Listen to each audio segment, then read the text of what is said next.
So much of life feels like it's a guess. There are times where you feel like you're doing exactly what you're supposed to be doing.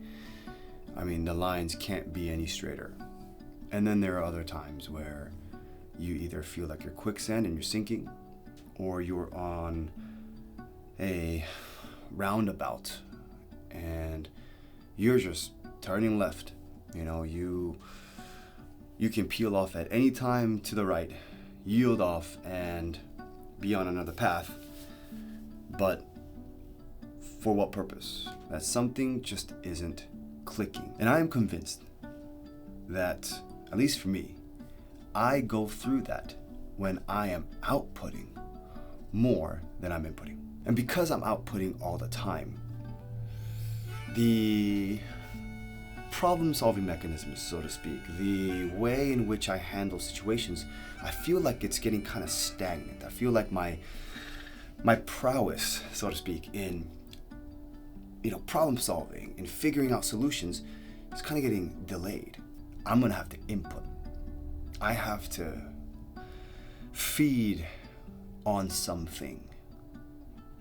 And I think I found it. Now, I'm not gonna lie to you. This isn't some extravagant idea. This isn't some revolutionary product out there that you've never heard of. This is not an activity that I created. As a matter of fact, it was created long before any one of us was born. It's this guy and this guy. Before you go and tell yourself to click off the video because it's just another teacher telling you that you have to read, or it's another pompous, arrogant dude who's telling you that he's better than you because he likes to read and he's encouraging you to read. That's not what I'm saying.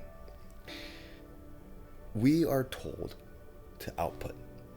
We are told to output at our jobs, in our hobbies, in our families, in our friendships, in our relationships.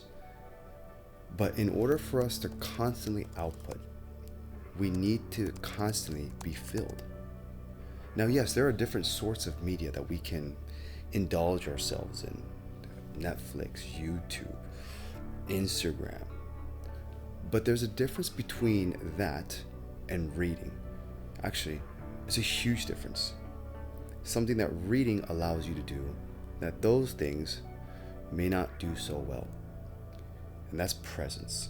Now, I'm not discrediting the fact that there are good movies out there or good Instagram accounts. There are. But by and large, when I am reading, I feel like my mind is getting sharper, but my body is getting rest. The physicality of me outputting for the sake of input isn't an issue anymore. But again, when I am watching something, it's so easy for me to turn my brain off. And I'm not sure if that is the most wise thing to do when it comes to input.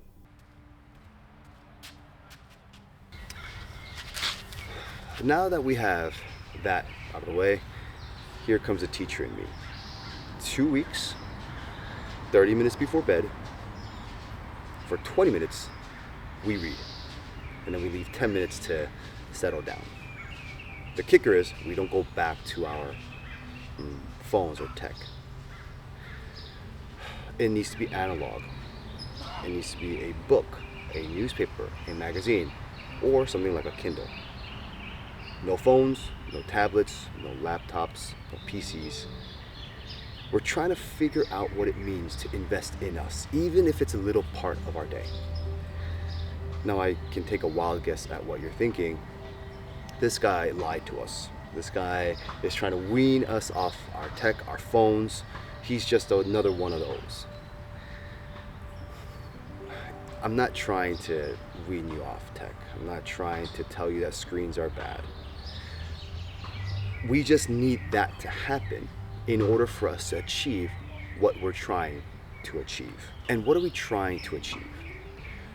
Well, we hear this a lot, right? That we need retreats, workshops, we need special events, we need to buy that thing, we need to eat that meal in order for us to feel special, in order for us to feel like we're important, in order for us to feel like we are investing in ourselves. I argue that's not the purpose of those things. Though the purpose of those things, it's pleasure. It is a dopamine release. And we're not trying to achieve a dopamine release. We're trying to achieve sharpness. We're trying to work on our problem-solving protocols. When we look at a problem, to actively search for a solution without getting flustered. I believe reading can help us do that. As a matter of fact, I know it can. I'll catch up with you guys soon. See ya.